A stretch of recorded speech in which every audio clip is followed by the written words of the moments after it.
தலைவி உந்தன் கண் பார்க்கும் பொழுதே தலைப்பு செய்தி தந்தாயே.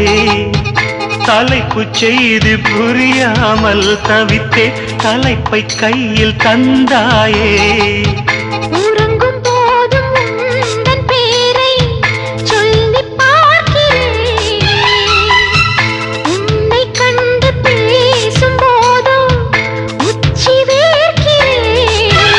இந்த சுந்தர வார்த்தைகள் தந்தது யாரடி உன்னை கேட்கிறேன்.